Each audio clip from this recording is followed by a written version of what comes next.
오늘은 어떤 애독자께서 질문을 해주셨어요. 특별히 하나님의 음성을 듣는 것 같은데 이것이 내 마음의 생각인지 하나님의 말씀인지 잘 구별이 안 갑니다. 그것도 성경을 통해 알 수 있을까요?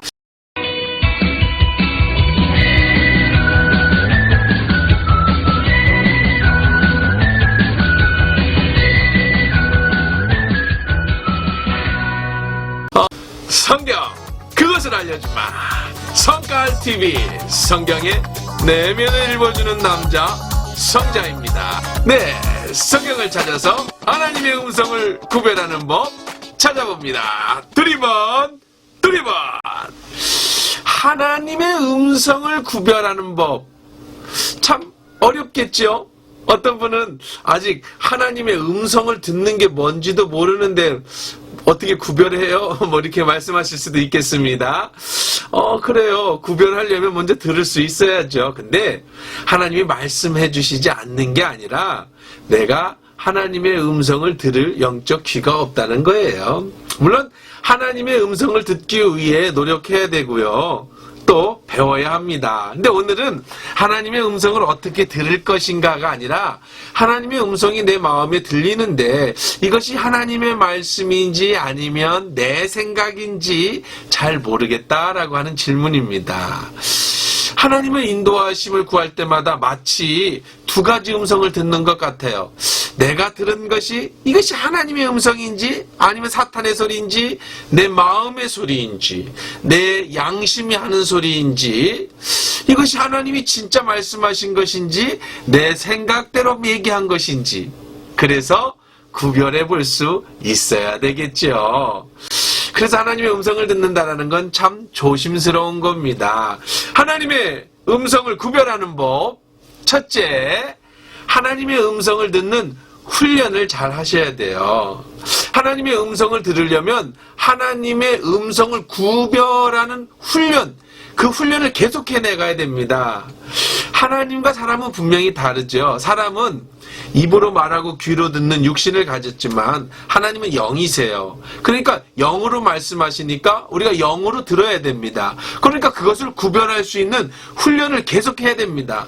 팔레스타인 지역에는요, 양을 먹일 풀이 많지 않습니다. 그래서 목자가 적게는 10마리, 많게는 100마리씩을 몰고 다니면서 푸른 초장과 쉴만한 물가로 인도해 주죠. 때때로는 목자가 양에게 얘기합니다. 자, 저기쯤 가면 초장이 나올 테니까 준비해라. 조금만 더 가면 물이 나와. 조금만 참아라. 저 앞에 낭떠러지가 있으니까 조금 조심히 걷자. 양에게 이야기해 줍니다. 양은 목자의 음성을 듣습니다. 근데 어떤 조금 부족한 양이 있다고 생각해 보세요.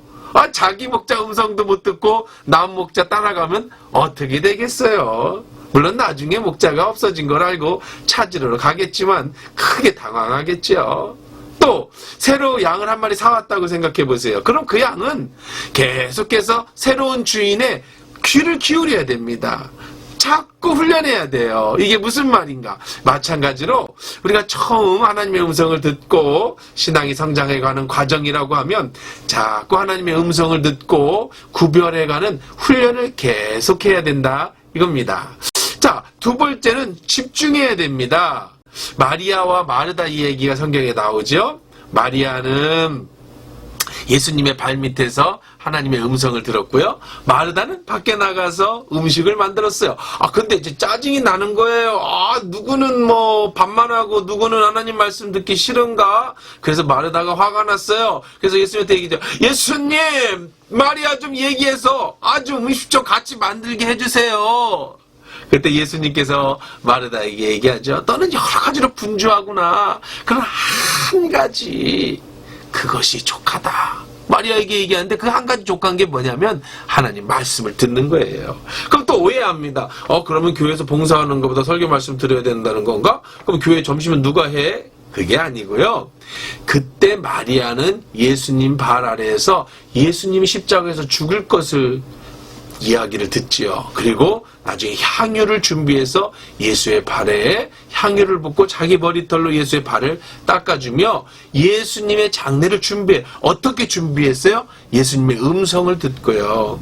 물론 한 끼 예수님의 식사를 잘 대접해 주는 것도 중요하지만 예수님의 장례를 준비하는 그 말씀을 듣는 마리아가 훨씬 귀한 것을 선택한 겁니다. 그래서 예수님이 마르다에게 마리아가 더 귀한 것을 선택했다고 말씀하시고, 예수님의 십자가의 사건과 부활의 사건이 전해지는 곳마다 마리아의 행한 일들이 같이 전해지라는 큰 축복을 받지 않습니까?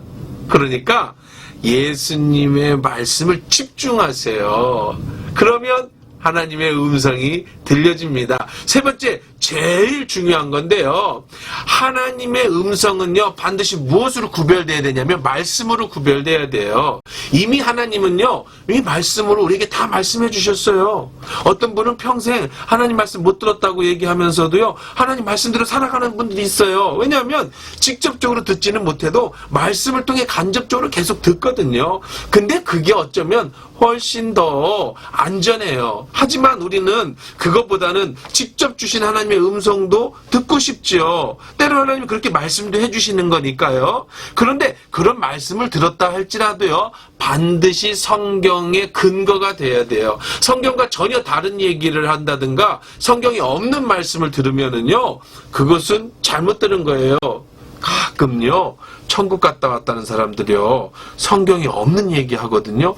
그건 그럴 수 있죠. 근데 성경하고 반대되는 얘기를 하시는 분들이 있어요. 그러면은요, 큰일 나는 거예요. 하나님 말씀이 먼저지 내 음성은 나중이에요. 반드시 하나님 말씀으로 검증해야 돼요. 그러면 하나님 말씀을 검증하려면 어떻게 해야 돼요? 하나님 말씀은요, 많이 들어야 돼요. 많이 알아야 돼요. 그러니까 하나님의 음성을 듣고 싶으신 분들은요, 하나님 음성 구별하고 싶으신 분들은 하나님 말씀을 많이 연구하시고요, 성경 공부를 많이 하셔야 됩니다. 그 다음에 네 번째, 하나님의 음성을 들으면 이것이 내 마음의 생각일까 하나님의 음성일까 구별하는 것은요, 이것이 교회에 유익이 되는가, 그리고 하나님의 음성을 통해서 내게 유익이 되는가를 생각해야 돼요. 베드로가 예수님이 십자가를 지신다는 얘기를 듣고요, 안 됩니다, 절대로 그런 일이 일어나서는 안 됩니다. 그때 예수님께서 베드로에게 마태복음 16장 23절에 보면, 사탄아 내 뒤로 물러가라, 너는 나를 넘어지게 하는 자로다. 하나님의 일을 생각하지 않고 도리어 사람의 일을 생각하는도다. 그렇게 호통을 내셨어요. 베드로가 사단이라는 게 아니라요, 베드로가 사단의 말을 듣고 음성을 듣고 말을 했다는 거예요. 예수님 십자가에 죽으셔야 되잖아요. 그래야 우리를 위해 죄를 용서해 주시고 부활하실 거 아닙니까? 그런데 안 됩니다, 내가 맡겠습니다, 그럼 사단의 일이잖아요. 마찬가지로 항상 하나님 주신 말씀은 반드시 교회와 유익이 돼야 돼요.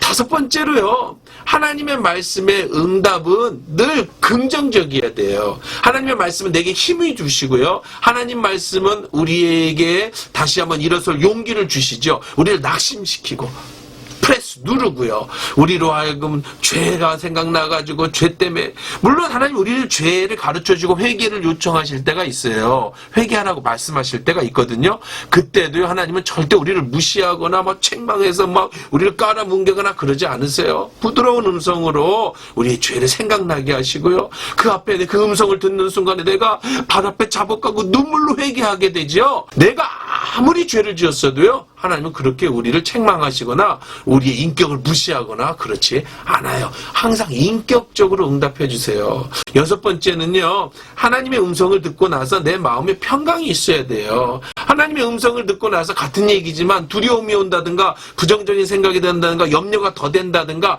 그것은 하나님의 말씀이 아니죠. 골로새서 3장 15절에 보면, 그리스도의 평강이 너희 마음속을 주장하게 하사 평강을 위하여 너희가 한 몸으로 부르심을 입었다. 또한 너희가 감사하는 자가 되라. 그렇게 말씀하시거든요. 하나님은 우리에게 평강을 주시고 감사를 주시는 분이죠. 우리를 두렵게 하는 게 아니에요. 일곱 번째, 제일 중요한 건데요, 마찬가지 아까 얘기한 것 중에 하나지만, 하나님의 음성은 이미 성경을 통해 다 얘기해 주셨으니까요, 이 성경 말씀으로요, 하나님이 내게 응답해 주시면 반드시 내게만 적용해야 돼요. 고린도 교회가 이 문제가 심각했어요. 한국 교회가 성장하면서 이 성장통을 겪었어요.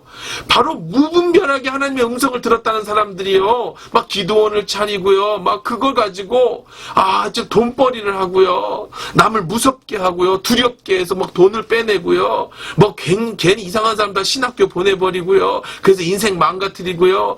그거 아니에요. 누구를 대신해서 응답 받아주거나 음성을 들어줘서는 안 돼요. 지금 선지자가 없어요. 말씀이 다 정해졌기 때문에, 이미 말씀이 완성됐기 때문에 말씀을 해석해주는 목사가 있는 거지, 새로운 말씀을 받아서 직접 전달해주는 선지자는 더 이상 없는 거예요. 요한이 마지막 선지자지요.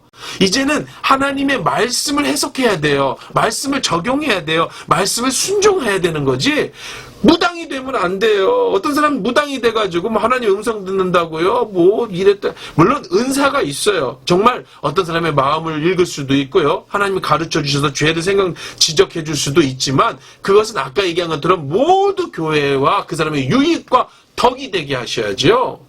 저희 어렸을 때는요, 그걸로 밥 먹고 사는 사람도 있었어요. 예수무당들이 있었거든요. 하나님의 음성 듣고 반드시 내게만 적용하셔라. 다른 사람에 대한 얘기를 들으면 은사를 받았어도요, 그 은사는 중보기도 하고 교회 덕을 세우라고 준 거지, 무당되라고 준 거 아니거든요. 여러분, 이제 어때요? 제가 빠르게 시간상 얘기했습니다만은, 하나님의 음성 듣는 건 정말 중요해요. 그러나 그 음성을 구별해서 이것이 사단의 말인지 하나님의 음성인지를 분간하는 건 더더욱 중요합니다. 하나님의 음성 많이 듣고 하나님과 좋은 관계 속에 구별하고 분별되는 그런 삶 사시기를 바라요. 지금까지 성경의 내면을 읽어주는 성자였습니다.